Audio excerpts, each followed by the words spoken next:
All right, hello again. This is Jeff Scott, continuing on with the Microsoft Security Development Lifecycle field content. We're in the 200 or intermediate levels, and now we're going to talk about SQL injection. We will have an SQL injection overview, and then we'll talk about how to prevent SQL injection vulnerabilities via the use of the Microsoft SDL.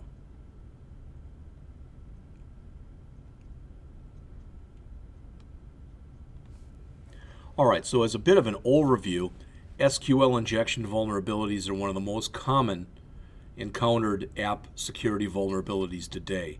They occur again whenever unvalidated data is used to construct dynamic SQL statements that are executed by a database.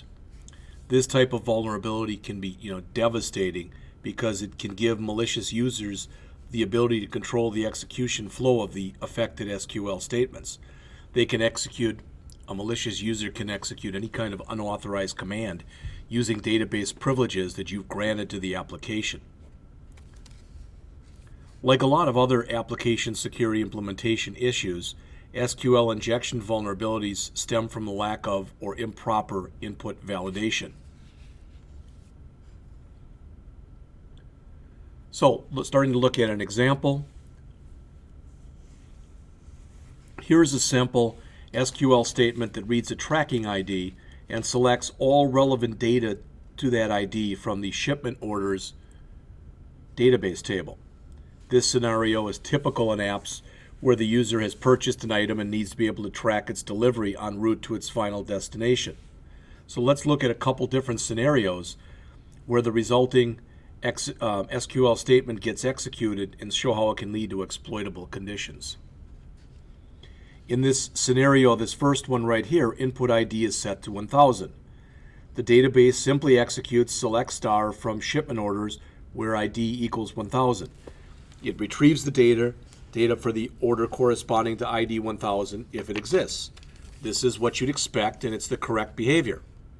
But now let's take a look at it if the user, or if a malicious user tries to perform some unauthorized actions. All right, in this second scenario, the ID is again specified as 1000, but notice that other data has been added to the end here. When this gets inserted into the original select statement above, the database actually sees two different SQL queries to execute. The first says to retrieve the information for the order corresponding to ID 1000, but the second one says to drop the table labeled shipment orders. If this was a real-life situation, all that data would be deleted, which would be a very bad thing. And again, emphasizes the reason that people have backups. In this last scenario that you see right here, the ID again is specified as 1000, but it's 1000, and then at the end we've got another command where we're telling it to execute some kind of a command shell. Again, the database server sees this as two different SQL queries. The first, the valid query to retrieve information for the order corresponding to ID 1000. But the second is to execute the XP_CMD shell stored procedure and have it execute any commands that the user provides. You'll notice that several of these have the double dashes here, and the double dashes basically are comments.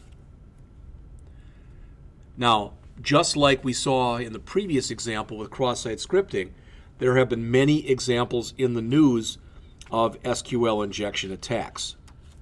And the Microsoft, again, this thing, I'm going to have to go and research it some more because every time I've gone out and looked for this, I can find some of the site, but all of it is totally non-executable. I can't do anything with it. It basically just gives me a page that looks similar to the one you see on your screen right now. So let's talk about a few common SQL injection myths. Myth 1. SQL injection applies only to apps that use Microsoft SQL Server. It's false. Any database that understands SQL is potentially susceptible to this type of an attack. Number 2, SQL injection applies only to web-based apps. Again, this is simply not true. SQL injection is encountered probably the most frequently in web-based scenarios, but apps that do not use a web-based front end, like a traditional client-server app, are equally as susceptible. Any app that uses a database in some manner is potentially susceptible to SQL injection attacks. Myth number 3. Transport SQL injection can be remedied by using transport security protocols such as SSL and IPsec. Again, not true. The SQL language is processed at the application level. So any attack based on SQL also exists at the application level. Protocols like SSL and IPsec are processed prior to the application level. They're processed at the network level.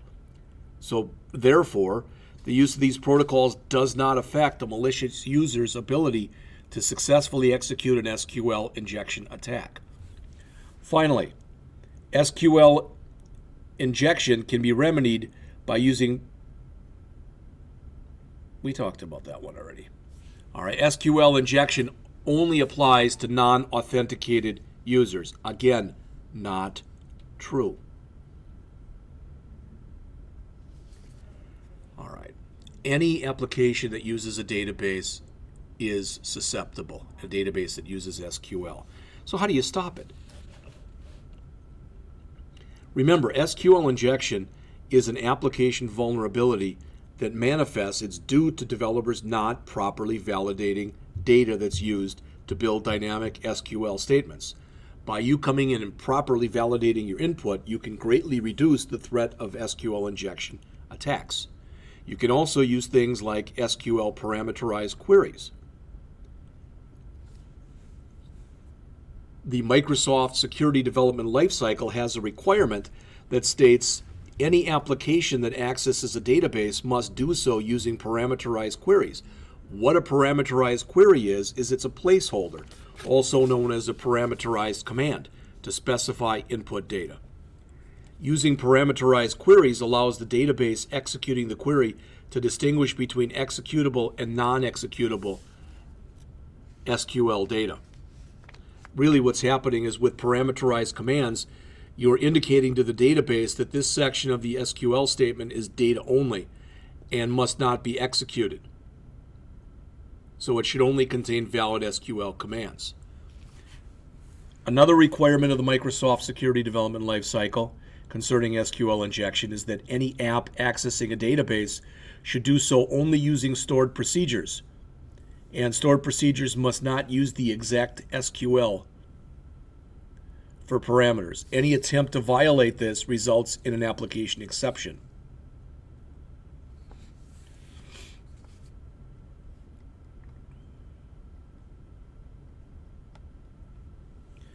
The final requirement here that the Microsoft Security Development Lifecycle has regarding SQL injection is to only grant permissions, execute permissions on all stored procedures, so execute permission only, not read-write, and grant that permission only for the application domain group. When you have a defensive measure such as this, if a malicious user attempts to access any database object outside of the scope of the stored procedure they're attacking, the database will greatly limit, if not entirely block, the request.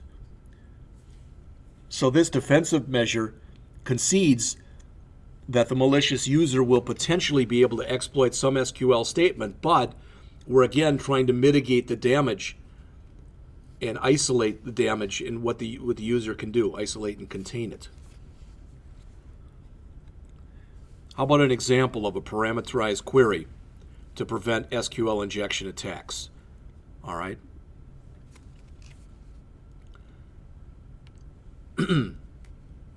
So the first exploitable SQL statement is shown here. This was the SQL statement that was used to ensure that each entry had a unique email address in it.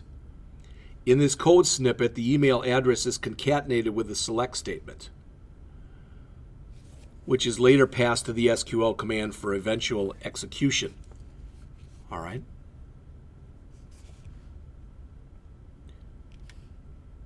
When you refactor existing SQL statements to add parameterized queries, The first task is to remove any concatenation or insertion of input data and replace it with placeholders, such as the one that you see right here.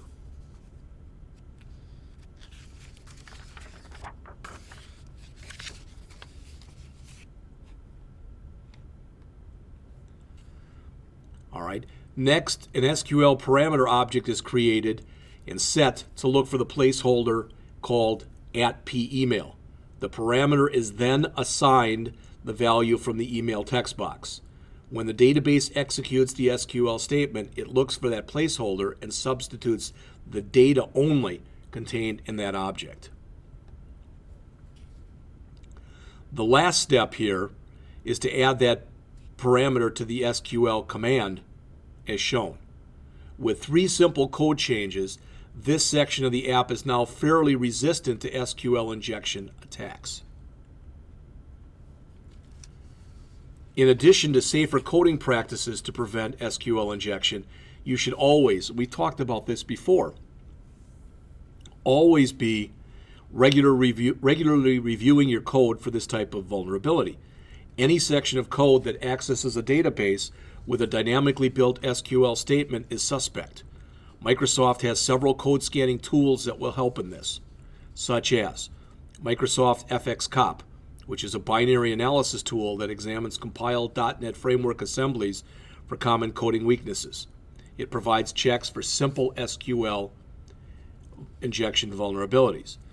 The Microsoft Visual Studio code analysis feature.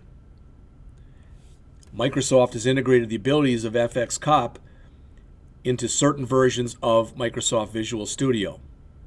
Developers and testers can use this feature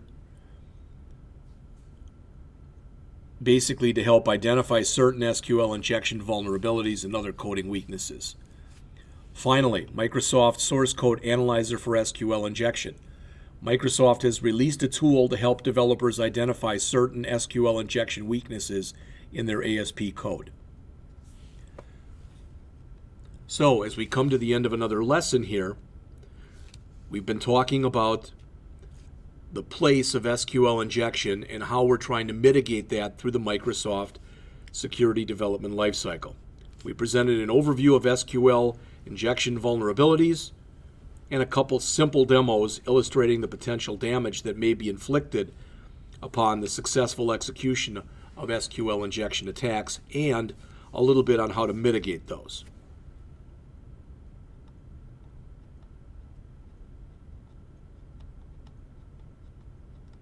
So again, we now have gone over about 8 of the lessons here. We have talked about secure design principles, secure implementation principles, secure verification principles, threat modeling principles, threat modeling tool principles, fuzz testing, cross-site scripting, and SQL injection. As we go on, and as we finish up the level 200s, we're going to go into banned APIs, code analysis, source code annotation, and security code review. And then we'll finish up with a couple 300 level presentations on buffer overflows. And finally, the last one will be on compiler defenses.